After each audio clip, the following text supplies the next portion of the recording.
Hello student, परमाणु education hub में आपका स्वागत है। आज हम क्लास 10 के इंग्लिश जो कि हाफ ईयरली एग्ज़ाम है 2021 उसका एक मॉडल पेपर है। ये टाइमिंग है 3 आवर्स एंड 15 मिनट्स और 17 मार्क्स का है। इसमें ये जनरल इंस्ट्रक्शन दे रखा है। First 15 minute are allotted to candidate to read the question paper, यानी कि 15 मिनट में आपको पहले पेपर पढ़ना है। Mark are indicate against each sex question, तो जो क्वेश्चन के मार्क्स है वो क्वेश्चन के आगे दे रखे हैं। Read the question very carefully before you start answering them. इसमें ये दे रखा है कि पहले आपको क्वेश्चन अच्छी तरीके से पढ़ना है, उसके बाद में उसका आंसर देना है। चलिए शुरू करते हैं। Section A reading. इसमें आपको एक पैसेज दे रखा है। Read the following passage carefully and answer the question given below, यानी कि आपको एक पैसेज दे रखा है, उसको आपको पढ़ना है। उसके बाद में जो क्वेश्चन है उन क्वेश्चन के आंसर इन पैराग्राफ में से ही आपको देने हैं।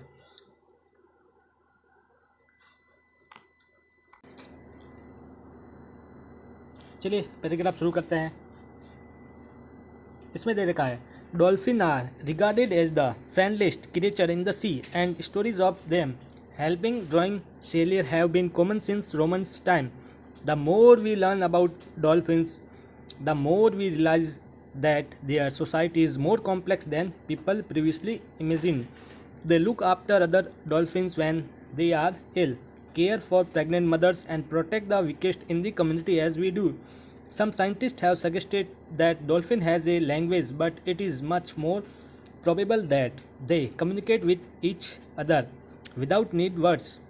Could any of these mammals be more intelligent than man? Certainly, the most common argument in favor of man's superiority over them, we can kill them more easily than they can kill us, is the least satisfactory. On the contrary, the more we discover about these remarkable creatures, the less we appear superior when we destroy them.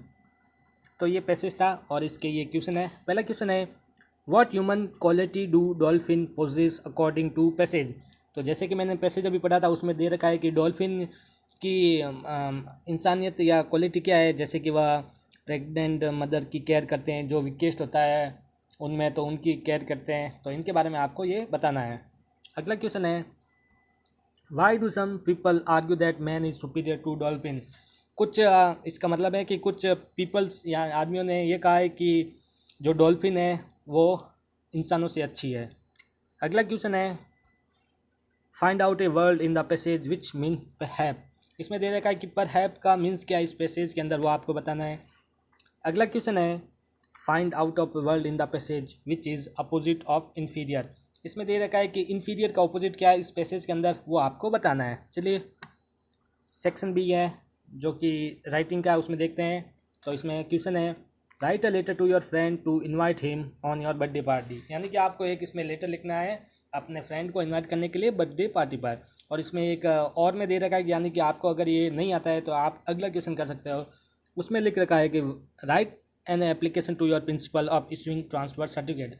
इसका मतलब ये है कि आपको एक principal को एक application देना है जिसमें आप टीसी यानी कि ट्रांसफ़र सर्टिफिकेट प्राप्त करना चाहते हैं। चलिए अगला क्वेश्चन करते हैं। इसमें दे रखा है, right report on the Republic day celebration in your school and 60 to 80 word. यानी कि आपको एक रिपोर्ट लिखनी है रिपब्लिक डे पे, यानी कि आपको बताना है कि रिपब्लिक डे पे क्या क्या हमने किया, कैसे ऑर्गेनाइज किया, जो भी है उसका फ्लैग इनोवेशन किया, स्वीट्स दी बच्चों को, कुछ प्रोग्राम हुए उसके बारे में, ऐसे करके आपको 60 to 80 वर्ड में लिखना है। और इसके और में एक और क्वेश्चन दे रखा है, right A article on the important of morning walk in about. तो इसमें क्या दे रखा है कि आपको मॉर्निंग वॉक के इंपॉर्टेंस के बारे में एक आर्टिकल लिखना है, वो भी 60-80 वर्ड में, जिसमें सबसे पहले आपको इंट्रोडक्शन देना है मॉर्निंग वॉक का, फिर फ्रेश एयर के बारे में बताना है, keep active and happy all day, कि सुबह मॉर्निंग वॉक करने से पूरे दिन में अच्छे एक्टिव रहते हैं और हैप्पी रहते हैं। गुड्स फॉर स्टडीज़ के लिए मॉर्निंग वॉक अच्छी है। कॉन्क्लूजन, और इससे क्या निष्कर्ष निकलता है, यानी कि मॉर्निंग वॉक के बारे में आपको बताना है कि मॉर्निंग वॉक करने से आपको क्या अच्छे फ़ायदे हैं, क्या नुकसान है, इसके बारे में बताना है, क्योंकि इससे तो अच्छे फ़ायदे हैं, नुकसान तो कुछ है ही नहीं। चलिए अगला क्वेश्चन करते हैं। सेक्शन सी यानी कि ग्रामर के क्वेश्चन है। तो चलिए शुरू करते हैं। चौथा क्वेश्चन है, choose the correct option to answer the following question. तो पहला है, the old man come to me identify the adjective, तो इसमें ये लगाना है द केम मैन ओल्ड, तो इसमें क्या आएगा तो वो आप देखिए क्या आता है, और नहीं आएगा तो अगले वीडियो में हम बताएंगे आपको। अगला क्वेश्चन है he is a hard working man, identify the verb.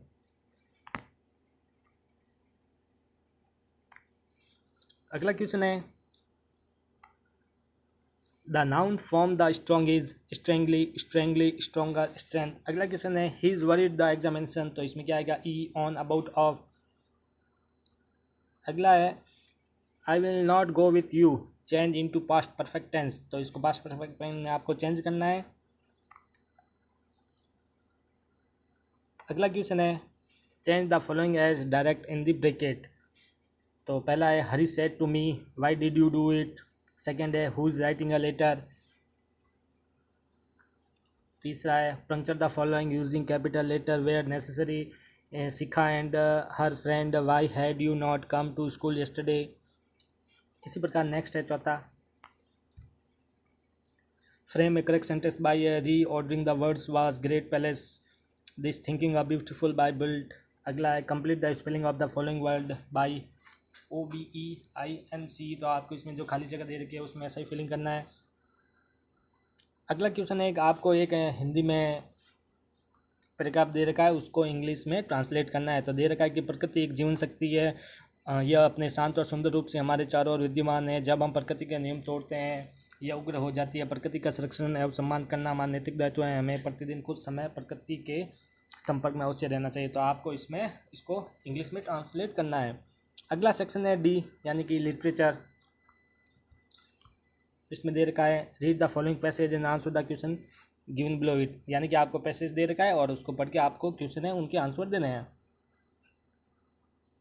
ये क्वेश्चन दे रखे हैं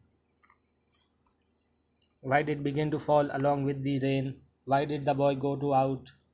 अगला है how did Mandela's hunger for freedom change his life, give a character sketch Anne Frank. अगला क्वेश्चन है describe any two tourist palace of Coorg. अगला है where were the monthly accounts of the breaker records. इसके बाद में why did Valli want to ride on the बस।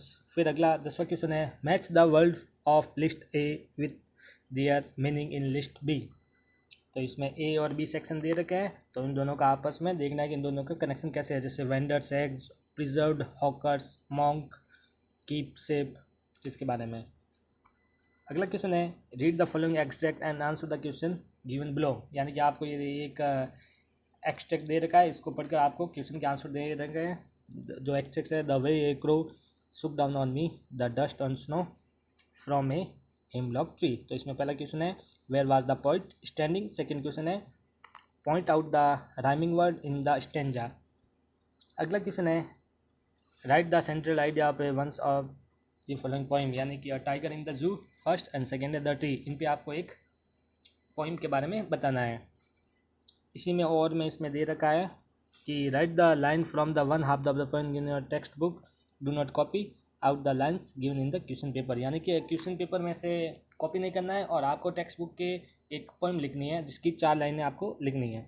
अगला question है answer the 2 of the following question in about 25 word, यानी कि इन 3 क्वेश्चन दे रखे हैं, 2 क्वेश्चन करने हैं और 25 वर्ड में आपको इसका आंसर दे रखना है। तो पहला क्वेश्चन है why's Mr Pumphrey ride about Tricki, second है what was the reason for Matilda's unhappiness, तीसरा है what was no strange about the furniture of Mr Hall. चौथा क्वेश्चन है यानी कि 14 answer one of the following question in about 60 word, यानी कि 60 word में इसमें से किसी एक आंसर देना है। तो पहला क्वेश्चन है give a character sketch of भोली, भोली के करेक्टर के बारे में आपको 16 वर्ड में लिखना है। अगला क्वेश्चन है हाउ डिड एब्डिक्ट discover in unknown insect hormone, इसके बारे में आपको बताना है, इन दोनों में से आप कोई भी एक कर सकते हैं। अगला क्वेश्चन है question 15 a point of true and false in the following statement, Matilda always remain happy, James Herriot was witness surge.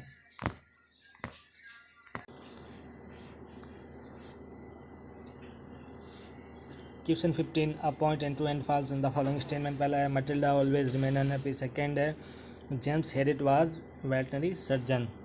ठीक है, अगला क्वेश्चन है give a most suitable alternative to complete the following statement. तो इसमें दे रखा है Griffin was a, तो इसमें अब आपको ऑप्शन दे रखा है शॉपकीपर, लैंडलॉर्ड, साइंटिस्ट एंड सलार्जी मैन। सेकेंड है the Ramlal eldest daughter was, तो इसमें नाम बताना है रामलाल की जो सबसे बड़ी बेटी है सुलेखा, राधा, भोलिन, मंगला। इसी के साथ ये क्लास 10 का सब्जेक्ट इंग्लिश का हाफ ईयरली एग्ज़ाम का मॉडल पेपर समाप्त होता है। इस पेपर में से आपको ज़्यादा से ज़्यादा क्वेश्चन मिलेंगे और आपकी प्रैक्टिस होगी। अगर आपको हमारा वीडियो अच्छा लगे तो please like, share and subscribe.